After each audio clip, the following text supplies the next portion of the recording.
भर्ती प्रक्रिया में सबसे पहला स्टेप है लिखित परीक्षा। लिखित परीक्षा ऑफलाइन कराई जाएगी और इसमें ऑब्जेक्टिव वस्तुनिष्ठ प्रकार मतलब ऑब्जेक्टिव रहेंगे, 4 ऑप्शन वाले क्वेश्चन रहेंगे इसमें।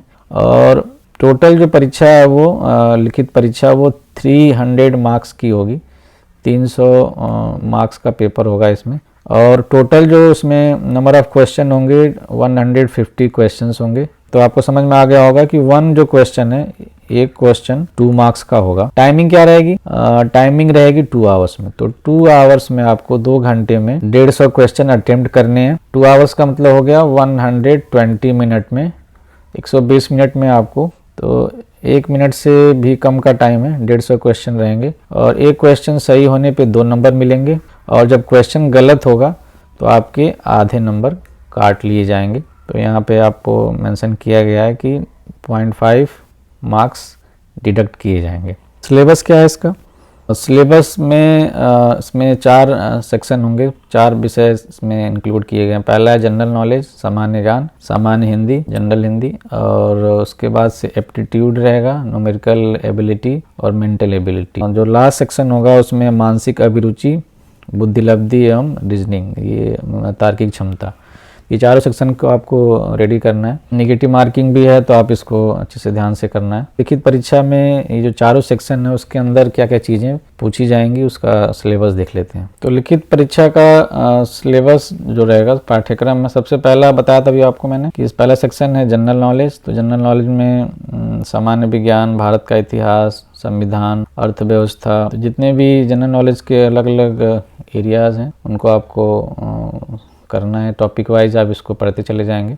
और चूँकि पुलिस की परीक्षा है तो पुलिस के बारे में भी चीज़ें पूछी जाएंगी। जैसे यहाँ पे उत्तर प्रदेश में राजस्व, पुलिस, सामान्य प्रशासनिक व्यवस्था, मानवाधिकार, आंतरिक सुरक्षा, आतंकवाद और पड़ोसी देशों से क्या संबंध है, अंतर्राष्ट्रीय और जो भी राष्ट्रीय करंट अफेयर्स हैं, साइबर क्राइम के बारे में, सेवा कर, वस्तु एवं सेवा कर पुरस्कार कौन सा मिला, किसको कौन सा पुरस्कार दिया गया है, करेंसीज किस देश की कौन सी करेंसीज होती हैं, महत्वपूर्ण दिवस क्या है, कौन कौन से आविष्कार हैं, उनके खोजकर्ता कौन है, पुस्तक, सोशल मीडिया कम्युनिकेशन। तो ये आपके जनरल नॉलेज का टॉपिक है जिसमें आपको दिख रहा है करंट अफेयर्स के अलावा इतिहास, भूगोल और राजनीति शास्त्र, अर्थव्यवस्था, पॉलिटी, ये सारी चीज़ें आपको यहाँ दिख रही हैं। उसके अलावा जनरल हिंदी में मेनली फोकस यहाँ पे व्याकरण, हिंदी व्याकरण का मौलिक ज्ञान, वर्णमाला, तद्भव, तत्सम, पर्यायवाची, विलोम, वाक्यांशों के स्थान पर एक शब्द,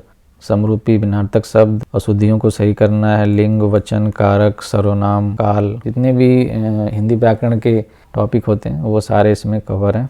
उनको आपको अच्छे से करना है। प्रसिद्ध कवि, लेखक, उनकी रचनाएं, हिंदी भाषा में पुरस्कार। थर्ड सेक्शन में न्यूमेरिकल एबिलिटी मीन्स एप्टीट्यूड वाले क्वेश्चंस रहेंगे। इसमें परसेंटेज और प्रॉफिट लॉस, तो इसमें नंबर सिस्टम है। फिर सरलीकरण, कोई इक्वेशन होगा उसको सरल करना होगा, सिंप्लीफाई करना होगा।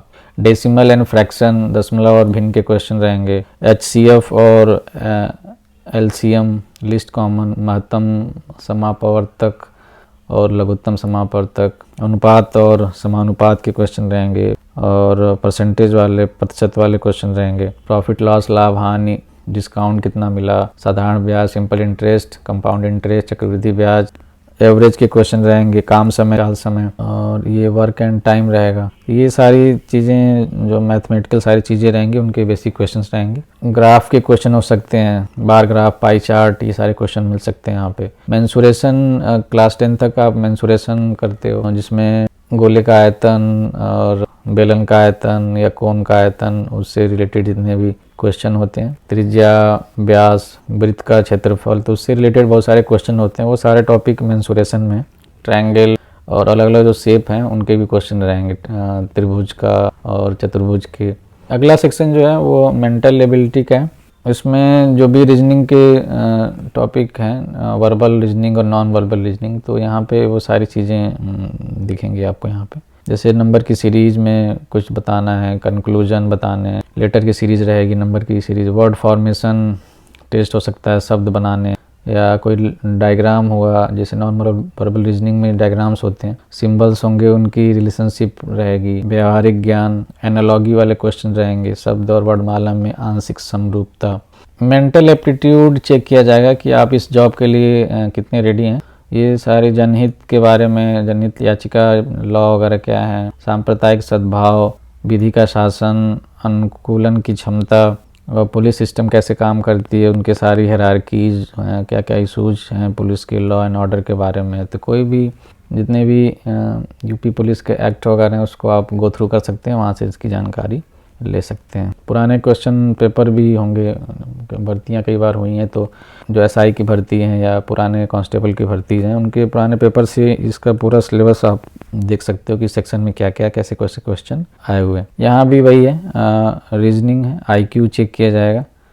तो यहाँ भी पूरा का पूरा जो पोर्शन कवर है, आईक्यू चेक करेंगे। इसमें कोडिंग डिकोडिंग के क्वेश्चन, डायरेक्शन के दोबारा वही टॉपिक ऊपर अभी मेंशन था, रिपीट हुआ है, ब्लड रिलेशन के क्वेश्चन रहेंगे, अल्फ़ाबेट से रिलेटेड क्वेश्चन रहेंगे, टाइम सीक्वेंस का टेस्ट किया जाएगा, वेन डायग्राम आपने पढ़ा होगा, इसको देखा होगा, याद आ रहा होगा, मैथ में पढ़े हुए थोड़े से, तो वो सारे क्वेश्चन रहेंगे। और ऑर्डर में अरेंज करना है किसी चीज़ को, एक्टिविटी हो सकती है, उसको अरेंज करना होगा, वो सारे क्वेश्चन रहेंगे। बाकी रीजनिंग के और भी जो टॉपिक होते हैं, मीन्स पूरा जो RS अग्रवाल का बुक है ना, तो वो उसके सारे टॉपिक आपको कवर करने।